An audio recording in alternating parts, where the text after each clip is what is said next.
est-ce que tous vos risques sont bien évalués, bien gérés pour votre projet?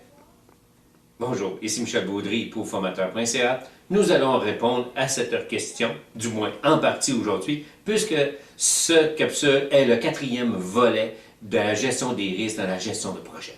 Donc, aujourd'hui, nous récapitulons tout simplement. Nous avons notre triangle qu'on couvrait les délais, coûts, qualité, que nous avons transformé en risque, délai, coût, qualité, un carré qui doit être autant que possible parfait. Donc, dans les risques, on sait que les risques peuvent avoir des influences directes, des conséquences sur les délais, les coûts, qualité, et qui, normalement, sont toujours des conséquences qui sont néfastes. Donc, aujourd'hui, nous allons voir deux catégories de risques qu'on peut avoir dans la gestion de projet. Donc, nous pouvons avoir des risques pratiques à l'emploi. Donc, on parle ici de santé-sécurité. Par exemple, on sait très bien que dans la gestion de projets, que ce soit des projets de construction, que ce soit des projets à l'interne aussi, qu'il y a toujours le rôle de la Commission de la santé et sécurité au travail. Vous avez vu aussi beaucoup de publicité sur ce sujet-là, où que les employés doivent respecter, doivent suivre des cours en tant que tels. Mais nous, que font-nous au sujet de ces cours-là? Est-ce qu'on est des gens responsables? Est-ce qu'on évalue bien nos employés? Est-ce qu'on s'assure que nos employés ne courent aucun risque tout simplement parce qu'ils n'ont pas participé à certains cours? Donc, c'est à nous à évaluer ce risque-là. C'est à nous à évaluer le chantier sur lequel que nous devons travailler pour voir quels vont être tous les risques dans la santé et sécurité. Parce que s'il arrive un accident, puis il y a une enquête qui est enclenchée, c'est sûr qu'à ce moment-là, on va avoir des délais et des coûts qui vont s'additionner. Deuxième des choses, est-ce qu'on risque, durant notre projet, d'avoir des différends avec les employés?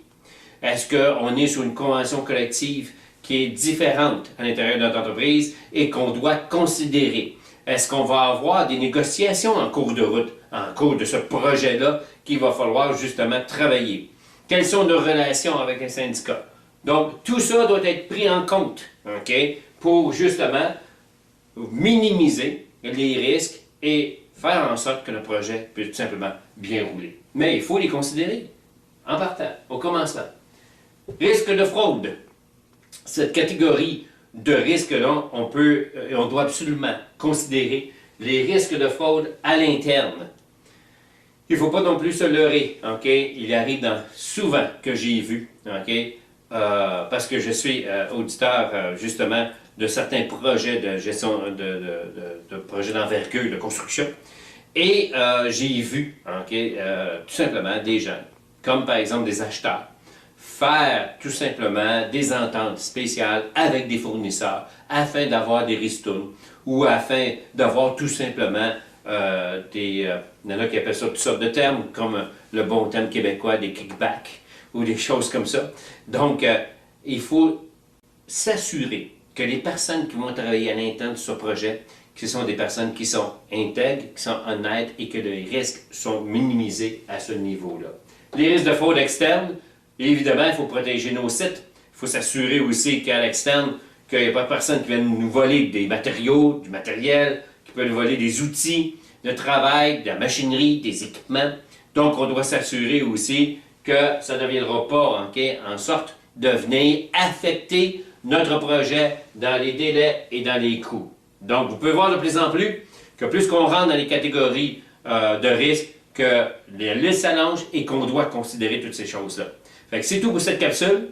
Nous allons étudier les autres catégories dans nos prochaines capsules. Ici Michel Baudry et je vous dis à la prochaine.